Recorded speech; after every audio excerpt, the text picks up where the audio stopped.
In this video, we are discussing relationship between Ka and Kb related to the chapter equilibrium. And you should go easy on me because it's been a while since I've shot a video. First of all, definitely check out the playlist that I've created for equilibrium and other chapters that I'm sure helps keep track of the different videos that exist in this channel. And I know there are too many, but definitely check that out and definitely subscribe if you find all of this helpful. It helps me to continue working on this channel. So up till now we've talked about what Ka was, what Kb was in the past couple of videos. Okay, now we're going to talk about the relationship between the two. So just a good practice would be to have a basic idea of what Ka and Kb is. For that, I definitely recommend checking out those videos. So when we have a conjugate acid base pair, right? So they are related. So we have a conjugate acid base pair. So the strength of all of this is related to each other. Okay, so if we know one of the values, then we are able to calculate the value of the other one. Okay, it might not make sense right now, but just bear with me. So Ka and Kb are basically the strength of acids and bases respectively. So let's consider an example of a reaction. So we have NH4 plus H2O is in equilibrium with H3O plus NH3. Okay, so this is a weak acid. Okay, so NH4 plus ion is a weak acid. Now the Ka, so the Ka is going to be the strength of the weak acid, right? So Ka for this particular reaction, or for NH4 plus basically, would be equal to concentration of H3O plus into concentration of NH3 whole divided by concentration of NH4 plus. Okay, so that is Ka, and it was calculated to be about 1.8 into 10 to the power minus 5. Okay, and the next one would be, let's take the ammonia itself. So NH3 plus H2O would be giving us NH4 plus OH minus, right? So NH3 is a base, and we know ammonia is a strong base. So it's a base, and Kb will be equal to NH4 plus into concentration of OH minus divided by concentration of NH3. And the reason we're not considering water is because it's incorporated into the values of Ka and Kb. So we usually ignore water, right? So this is equal to 1.8 into 10 to the power minus 5. Okay, now Ka and Kb represent two.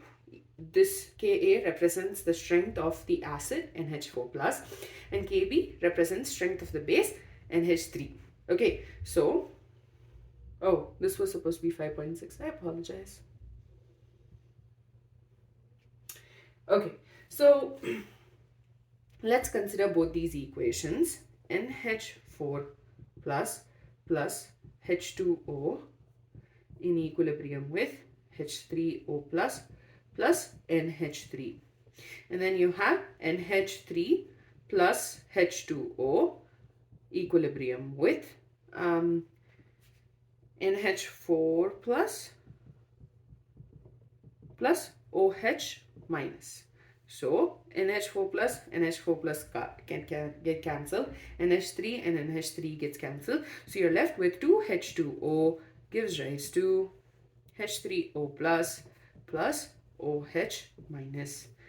Okay, and if it looks familiar, it's basically the equation we're using for calculation of Kw, right? So Kw is equal to concentration of H3O plus into concentration of OH minus, and this is equal to 1.0 into 10 to the power minus 14. Okay, so this is what we have. Now let's look at Ka and Kb. So the equilibrium constant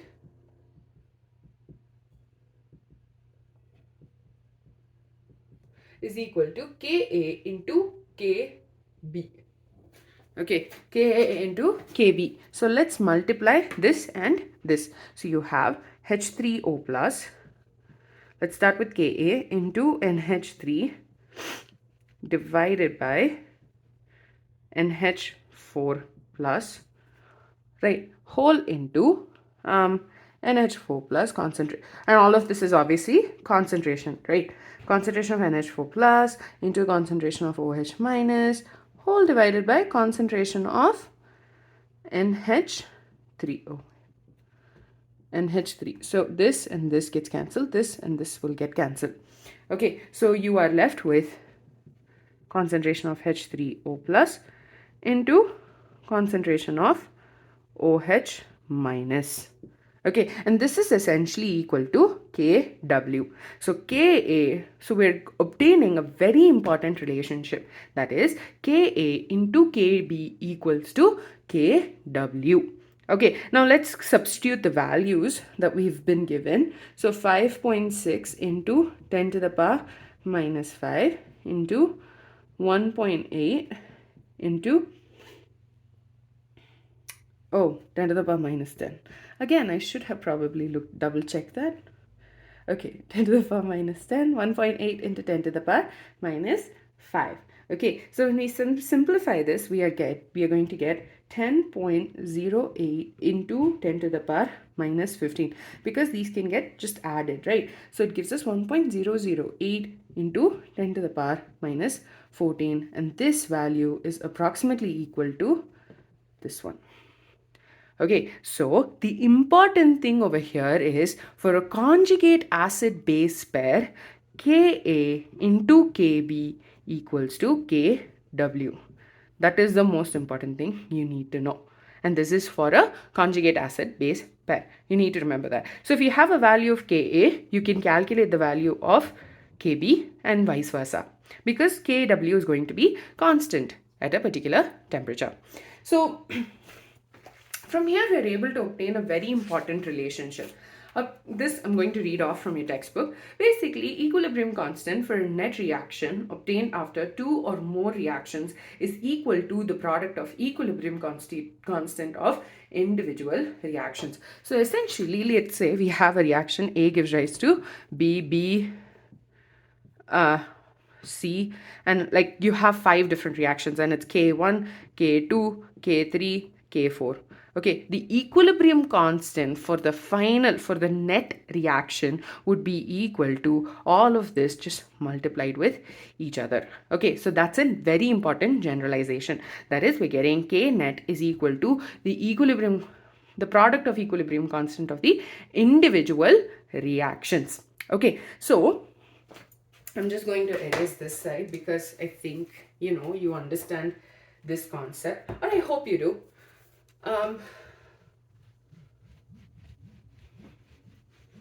And again, I hope all of this, makes sense in the end. And if it doesn't, just let me know. So when you have a conjugate acid-base pair, you're getting this particular reaction, Ka into Kb equal to Kw. So let's look at it from the perspective of a base.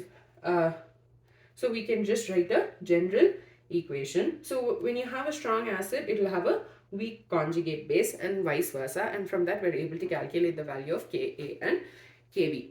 So let's consider a base dissociation equilibrium. B plus H2O is in equilibrium with BH plus OH minus. Okay, so we're going to do the exact same thing. So this is a base. So Kb will be equal to concentration of BH plus into concentration of OH minus divided by concentration of B. And again, we're going to be ignoring water because it's incorporated in Kb. So we will be taking the acid. BH plus H2O will give rise to B plus H3O plus, right? Unless I made a very bad mistake.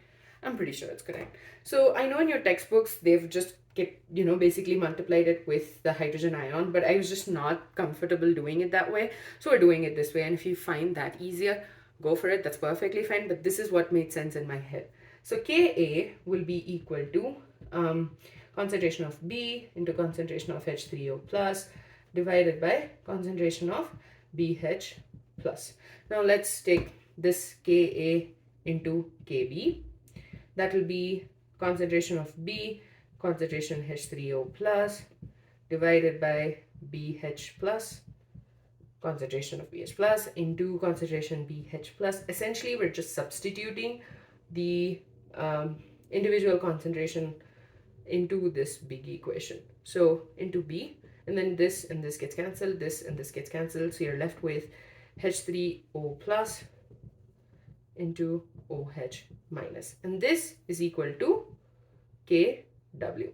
So we are able to obtain the exact same relationship even when we start with a base dissociation equilibrium. Okay, so we are getting Ka in or Kw equal to Kb into Ka. Another thing, so you would just say, if I needed to calculate Kb, I'd just say Kw divided by Ka, and that is what we get in your textbooks. Okay, now when we have this equation and we take the negative log on both sides, you know where we're going with this. So pKa plus pKb equals to pKw, which is equal to 14 at 298 Kelvin. Okay, so basically in this video we talked about the relationships between Ka and Kb, and first of all, it's especially for a conjugate acid base pair. So when you have, basically what I'm trying to say is it needs to be in the same reaction, right? So the important thing that you need to understand from this video is for a conjugate acid base pair, Ka into Kb equals to Kw. Okay, so with the value of Ka or Kb given to us, we are able to calculate the other one. Okay, and then the next, so it will be like this. So if you wanted to calculate Kb, you do equals to Kw divided by Ka. That is the first important thing from this video. The second important thing is that when we take the negative logarithm on both sides, we're getting this very important relationship, pKa plus pKb equals to pKw, and that's equal to 14 and 298 Kelvin. But I hope all of that made sense. Definitely let me know if you have any questions or suggestions or anything. And also, if you found this helpful, definitely leave a comment. It makes my day. So with that, we're done, and I'm just going to go to work after this. Oh, and in the next video, we'll be talking about the numericals.